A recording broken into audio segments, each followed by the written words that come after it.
Fala galera do De Fora para Dentro. Nesse vídeo de hoje, a gente vai responder a várias perguntas que são feitas a respeito de imóveis, comprar uma casa fora do Brasil. E eu tive experiência em dois lugares, na Dinamarca, onde a gente acabou não comprando, mas estivemos muito próximo de comprar, e aqui na Nova Zelândia, onde eu finalmente comprei uma casa. E nós vamos falar um pouco do processo burocrático, mas eu não quero entrar nos detalhes burocráticos, porque os detalhes burocráticos, eles mudam de país para país. Então, se você quiser saber informação sobre comprar uma casa na Nova Zelândia, esse vídeo fosse completamente técnico, falando das questões bancárias, etc, seria de muito valor, mas imagino que pouca gente tem interesse de comprar uma casa na Nova Zelândia. Mas nós vamos falar de umas questões importantes que são variáveis e são diferenças que acontecem de país para país. E são coisas que você precisa se atentar se você quiser comprar um imóvel. Um outro detalhe, comprar um imóvel fora do Brasil também ajuda demais, no processo de visto e etc. A gente vai falar sobre isso no transcorrer desse vídeo. Como você sabe, a gente está fazendo esse esforço nesse início do canal para tentarmos, né, criarmos uma base maior de pessoas. Por isso, eu conto com a sua inscrição aqui no canal. Você deixa a sua inscrição, você ajuda na visibilidade do nosso trabalho. Você deixando o like, você ajuda na visibilidade desse vídeo. E esse vídeo passa a ser recomendado para mais pessoas. Então, todo mundo pede like, inscrição é por causa disso. O like, especificamente, ajuda muito na distribuição do vídeo. E um dos fatores, talvez o maior fator de maior importância para os canais, principalmente esses que estão começando, é a recomendação do YouTube. Então, deixe seu like, é muito importante pra gente. Também ajuda muito você deixar o seu comentário. Fala aqui sobre comprar uma casa, a possibilidade de comprar uma casa, o que você tem em mente, e se você aprendeu alguma coisa com esse vídeo. Bom, se você não aprendeu nada, também fala que não aprendi nada, já sabia tudo. Tá valendo também. A gente passa a fazer vídeos, digamos assim, com mais profundidade técnica, se for o caso. Eu vou soltar nossa vinheta de abertura, é o tempo perfeito para você deixar o like e se inscrever aqui no canal.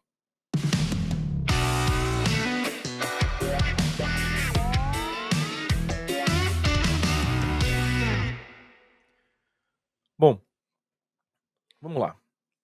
Eh, eu não comprei a casa onde eu tô morando agora no melhor período possível, tá. Eu peguei ainda com o mercado muito aquecido. Eu não peguei o mercado mais aquecido possível, não peguei um ano depois do pico do mercado, mas ainda assim peguei o mercado, num valor muito alto. E foi uma decisão consciente. E aí, essa decisão meio que conflita, primeiro com a minha experiência no mercado imobiliário, eu sou um profissional do mercado imobiliário, eu sou professor universitário, mas inclusive na universidade eu dou aula sobre Real Estate Management and Property, que é mercado imobiliário, e no Brasil fiz cursos, enfim, trabalhei no mercado imobiliário minha vida inteira no Brasil. Foi uma decisão consciente que conflita com uma posição cultural do Brasil, da Nova Zelândia, desculpa. Bom, a minha situação antes de comprar essa casa era a seguinte: eu estava morando, num apartamento que tinha sido originalmente alugado pela minha sogra. A minha sogra se mudou daquele lugar e eu e minha esposa, com a minha esposa ainda estava grávida, eh, ocupamos o espaço. E a gente sabia que era temporário, mas era o seguinte, a localização era perfeita, era na praia, em cima de uma montanha, assim, na frente do mar, era um lugar deslumbrante, hã, e era extremamente barato, só que tinha alguns problemas. Ele era um quarto só, e a minha esposa estava grávida. Tinha o espaço de convívio era um espaço muito grande, com algumas divisões. Então a gente poderia, por exemplo, ocupar ali com uma cama de casal, o que nós fizemos. Mas nós sabíamos que ali era uma coisa temporária, assim que minha filha começasse a crescer, a gente precisava de um outro lugar para ir. Bom, nós nos vimos numa situação muito, delicada. A minha filha nasceu um pouco prematura, no meio da covid, então era do grupo de risco, a gente tinha que se isolar, o que foi um dificultador pra gente. Mas a gente estava tranquilo, tudo correu bem, alguns percalços, mas tudo correu bem, né.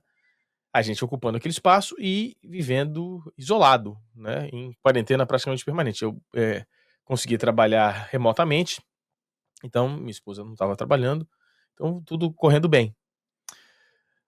Acontece que depois de alguns meses, nós recebemos um comunicado da prefeitura dizendo que a casa que nós alugávamos constava no registro de casas não apropriadas para locação, e que nós precisaríamos desocupar ou falarmos com o inquilino para o inquilino fazer as reformas necessárias. O inquilino não queria fazer.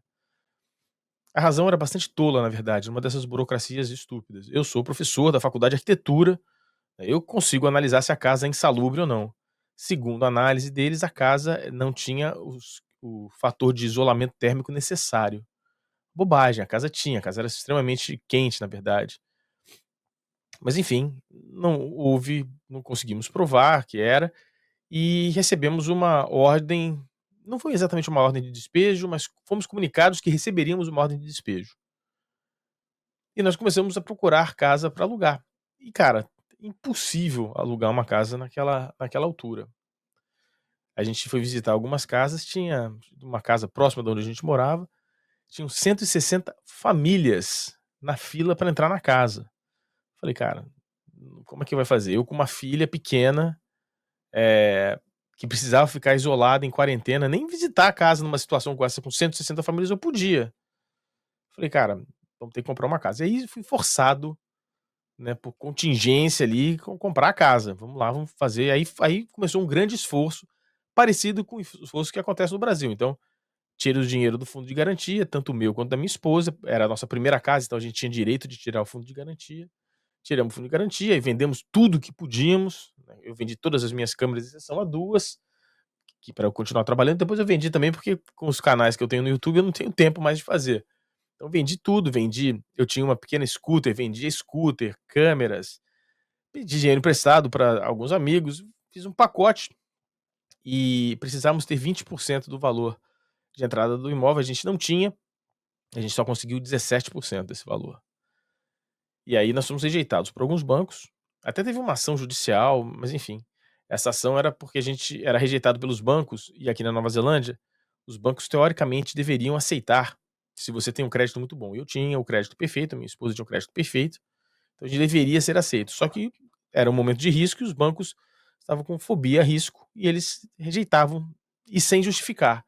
Então a gente entrou com uma ação na justiça para os bancos explicarem quais eram as razões da gente não estar recebendo os financiamentos. E numa dessa história, a gente chegou com essa carta do juiz, falando: "Ó, você vai ter que apresentar o banco." Um dos bancos falou: "Não, tudo bem, então a gente vai te dar o financiamento." Todo esse processo foi feito com um agente de hipoteca, que é um profissional que não é remunerado pela gente, ele é remunerado pelos bancos, e ele faz uma pesquisa com todos os bancos, procurando a melhor taxa e a questão da aprovação, junto dos documentos, enfim. E através desse profissional a gente conseguiu essa ação na justiça, que nos deu esse documento de um juiz dizendo que os bancos tinham que informar. Ele entrou com esse documento e a gente conseguiu finalmente. E aí começam as diferenças culturais muito relevantes no processo de comprar a casa. Quando eu estava olhando as casas para comprar, quando eu fazia as avaliações, eu olhava para a casa pensando o seguinte: eu vou morar nessa casa possivelmente o resto da minha vida. Então eu olhava para a casa com um olhar de longo prazo. Então a casa pode estar um pouco derrubada, tal, a gente vai reformando aos poucos, vai mudando.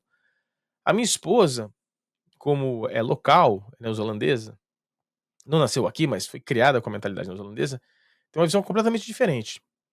Ela segue esse princípio, que é um princípio local, do first step on the ladder, que é o primeiro passo na escada. Aqui na Nova Zelândia, as pessoas não têm essa relação com o imóvel, comprar um imóvel para ficar por um longo período. Não. Eles compram o primeiro imóvel para dar um tapa, ficar um tempinho e mudar para um outro maior, e mudar para outro maior, e continuar essa ciranda. As pessoas se mudam com muita frequência, é difícil as pessoas se assentarem.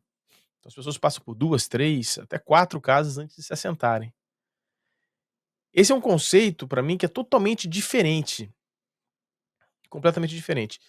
E olhando lá, por exemplo, na Dinamarca, quando nós nos mudamos, não com essa esposa, mas na minha parceira naquela época, eh, a gente tinha uma situação similar, a gente não estava conseguindo alugar, e a gente pensou na possibilidade de comprar, e fomos inclusive ver uns apartamentos para comprar e etc. Tínhamos dinheiro à época para fazê-lo, mas aí tinha umas questões importantes que a gente até nem conseguiu entender direito, uma questão de cooperativa, e você comprava uma fração ideal e tinha direito a uso, mas aí você tinha que pagar uma taxa de manutenção, e a gente, e era muito comum para o dinamarquês fazer esse processo e para a gente não. Então a gente falou: "Cara, eu não vou entrar nesse processo sem ter certeza de exatamente como funciona e a gente depois acabou alugando com muita dificuldade, é uma outra história. E a gente volta pra cá, volta aqui pra Nova Zelândia. Então, e aí tem algumas outras coisas interessantes. Aqui na Nova Zelândia, aí é muito parecido com os Estados Unidos, por exemplo, com a Inglaterra, com a Austrália, Canadá, muitos países europeus. Você não tem uma relação com o banco de, sei lá, anos e anos. Tem uma relação de 6 meses. Pô, como assim? A minha hipoteca é uma hipoteca de 28 anos. Mas a minha relação com o banco é uma relação de 6 meses. Eu assino a cada 6 meses uma taxa fixa de juros. Você aí no Brasil que ouve, né? Subiu a taxa de juros, baixou a taxa de juros. Quando sobe a taxa de juros, sobe a sua hipoteca. Aqui não. Aqui você pode fazer apostas.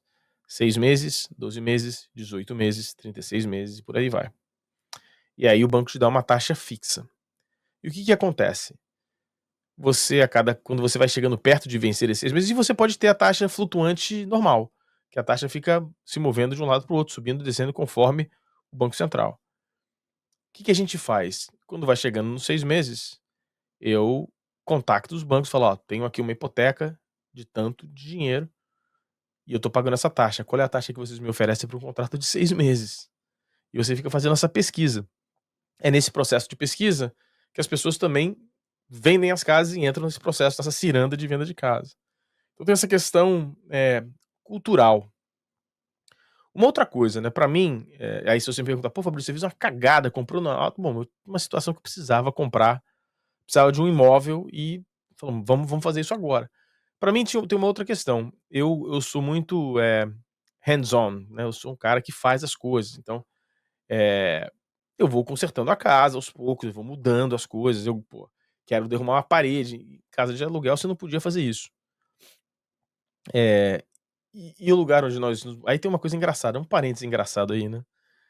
A região onde eu moro chama Upper Hutt, que é na Grande Wellington, se é que eu posso dizer assim, um pouco fora da cidade de Wellington. Eu moro no final de Upper Hutt, e nós estávamos morando num lugar chamado Titahi Bay, de frente pra praia. Aqui não é de frente pra praia, aqui é do lado dos rios. E aí uma coisa engraçada, né, eu quando a gente começou a pensar nessa ideia, 6 meses antes de realizá-la, eu comecei a procurar, né, no site local e comecei a ver esta casa onde a gente está morando, por um determinado valor, fora do nosso valor pesquisado, nosso orçamento, acima. Mas eu deixei anotado porque eu gostei da casa, pô, essa casa é legal e a região é muito boa. A minha esposa tinha fobia a esse lugar, fobia. E aí a gente fez uma lista depois de, né, com 10 casas e essa casa não estava. Desculpem. Aí eu tá bom. Quando a gente estava saindo de casa, ela falou: "Vem cá, você não quer incluir aquela casa que você tinha visto?" Eu falei: "Não, cara, é fora do nosso orçamento e você não gosta da região." Ela: "Ah, tá bom, deixa eu ver a casa." Eu falei: "Tá bom." Eu abri no site e o preço tinha caído 15%. Eu falei: "Opa, entrou no nosso orçamento." Aí eu olhei pra ela e falou: "Bom, mas tá no nosso orçamento." Eu falei: "É bom, tá, mas você não gosta da região, né?" Ela: "Não, não gosto." Eu falei: "Então, tá bom, então não vamos." Ela: "Não, vamos sim, porque daí a gente vai pra essa casa que é a mais afastada e depois a gente vai voltando vendo todas as outras casas." A gente só ia ver a região mesmo, né, não era uma visita às casas. Entramos no carro, aí ela e cara, e chovia, esse dia chovia, aqui não tem muito essas tempestades tropicais, né, mas aquele dia era uma tempestade tropical na Nova Zelândia, aquela chuva de verão, assim, putz, chovia, chovia, chovia, chovia, chovia, e ela no carro e ela assim: "É, não vou gostar, a região é horrorosa." Aí a gente começa a passar, dirigindo em volta passando pelos rios, ela: "Ah, não, é legal aqui. Pô, muito lindo, tal."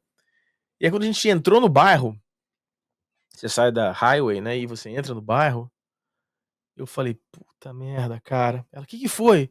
Eu falei: "É tudo que eu não queria." Ela: "O que foi?" "A primeira casa que a gente visitar, a gente vai adorar. O bairro é sensacional, e todos os outros vão ficar ruins. A gente vai botar o bar lá altíssimo, né." Ela: "Pois é." E a gente chegou na rua, viu a casa, tudo, falei: "Putz, ferrou, né." A gente depois foi ver outras casas, e a gente acabou comprando essa casa aqui. E foi legal porque ela foi no caminho, ela: "Odeio a região." "É, é ruim a região." "É, a região nem é tão ruim." "Ó, puxa, olha que bonita essa parada aqui no Rio, e tal." nossa, olha essas árvores, olha essa montanha, entrou no bairro e fala, puta, foi muito legal. Uma outra coisa, o processo de compra, da casa, normalmente é muito simples, muito simples. Se resolve em torno de uma semana. Análise do crédito aqui é muito rápido, muito rápido. As informações bancárias, informações do imposto de renda fazem parte de um cadastro nacional que são divulgados e entregues, claro, desde que você consenta, dê consentimento, são entregues muito rapidamente. Esse processo é feito em uma semana. No nosso caso, foi um pouco mais complexo e demorou, desculpem, um pouco mais.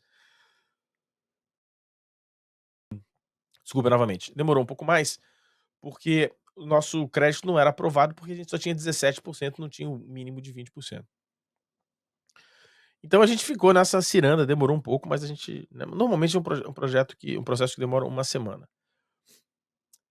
Para o imigrante como eu, né, que apesar de agora ser cidadão da Nova Zelândia, ainda serei sempre um imigrante, tem um significado complexo isso, né, cara, porque você não imagina, eu nunca imaginei que conseguiria comprar uma casa, mas você acaba, existem instrumentos que lhe permitem comprar uma casa, que lhe ajudam muito no processo de comprar uma casa.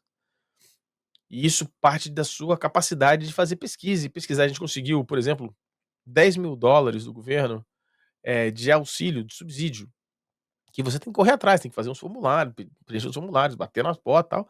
Você pega esses $10.000 que vão para sua entrada na casa, para tentar chegar o mais próximo possível desses 20%.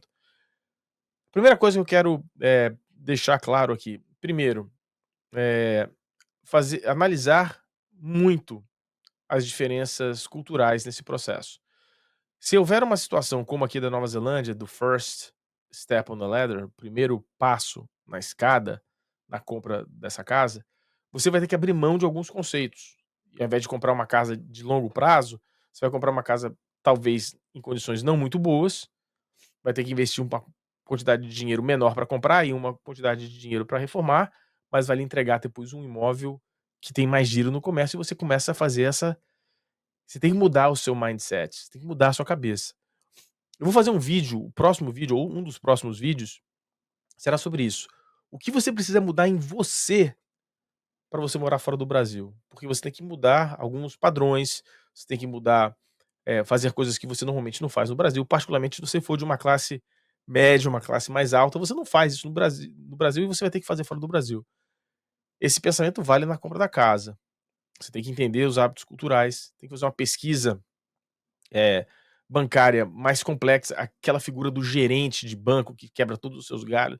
Aqui é diferente, o gerente de banco tem uma função mais restrita, você vai ter que correr em outros locais para te ajudar, enfim. E cada país tem a sua diferença. Então, estudar as relações financeiras de financiamento de cada país é fundamental, entender as diferenças culturais para que você não vá comprar uma casa de longo prazo e o mercado é um mercado de curto prazo, coisas desse gênero. Bom, espero que vocês tenham gostado. Eu estou simplesmente respondendo as perguntas que são feitas sobre comprar uma casa, como é que foi o processo. Eh, eu acho que eu resumi legal. Se você tem mais perguntas, coloque aqui no comentário. Eu posso gravar um outro vídeo ou vou responder nos comentários. Espero que vocês tenham gostado. Antes de você sair, deixe seu like, se inscreva no canal e marque o sininho de notificação. Um grande abraço, até a próxima.